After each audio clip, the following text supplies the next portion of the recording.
Tight ends. We'll go. We'll let you start Pilchos. Who are your rises and falls, mate? Yeah, this is always the hardest section, but I've gone with Tyler Conklin in the risers.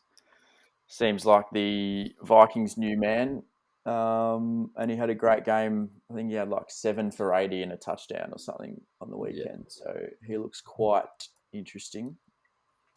And then Faller, no clue, but I'll say Cole Komet. Don't really have much to back it up. Nah, I actually This did doesn't read an look too good. article He was saying he's receiving some hype and doesn't look too good. So yeah.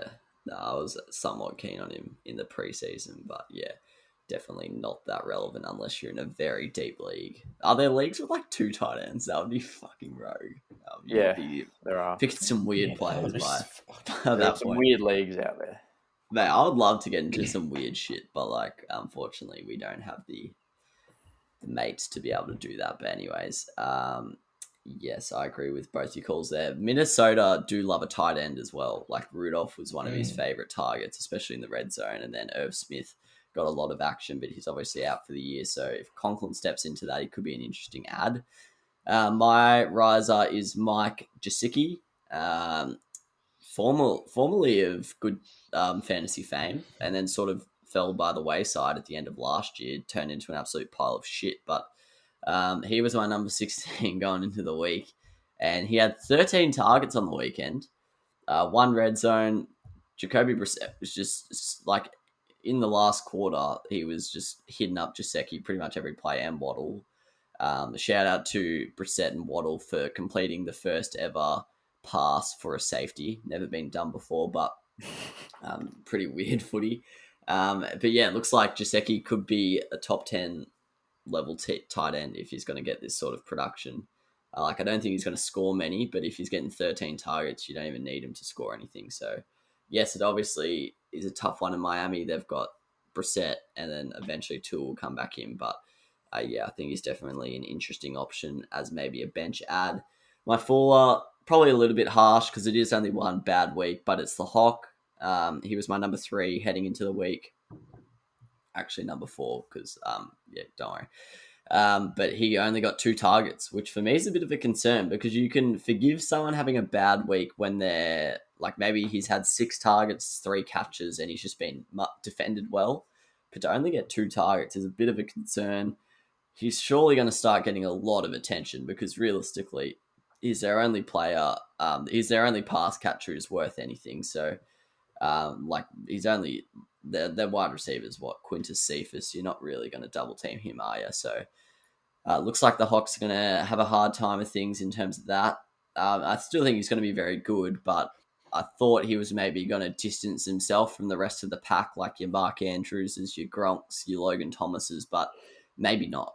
Maybe he's still going to be, maybe he's just going to be the best of those lots. So, yeah, I'm a little bit lower on the Hawk after last weekend. Curtis, your tight end rises and falls, mate.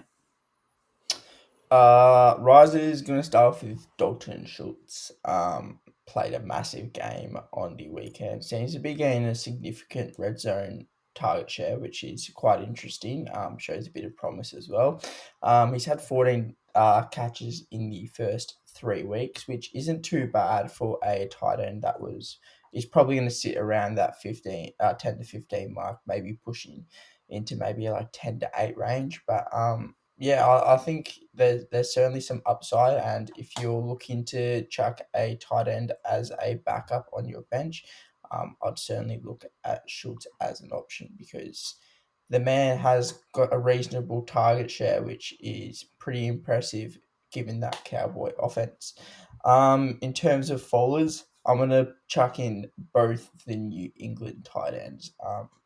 I wasn't sure how it was going to work at the start of the year in terms of who, if there was going to be a dominant tight end or if they're just going to simply just share the targets. But it seems to be the case that they're going to kind of share the targets, but it's going to be like fluctuating per week. So there's going to be no consistency, no way of telling who's going to be copping the targets for a particular week. So if I was a fantasy manager, I'd be staying well away from both of them because you can't guarantee anything in terms of their performances week upon week. So you're only going to be streaming them in certain cases, and it seems to be that there's no point in doing that because you just have no clue how they're going to perform. Yeah, I still don't even know why they brought them to the Patriots. Like, such a rogue double pickup, and they legit paid them good money as well. But yeah, I completely agree with you there. The Schultz one's an interesting call because I actually was sort of high on him in the preseason, but what spooked me was Blake Jarwin coming back from his ACL, but looks like Schultz is just remaining the number one big dog. So yeah, he's definitely an interesting one. It's a miracle! Oh yeah! What about that one? Unbelievable! Balotelli, Aguero! Crowd cheers. Here's Siddle.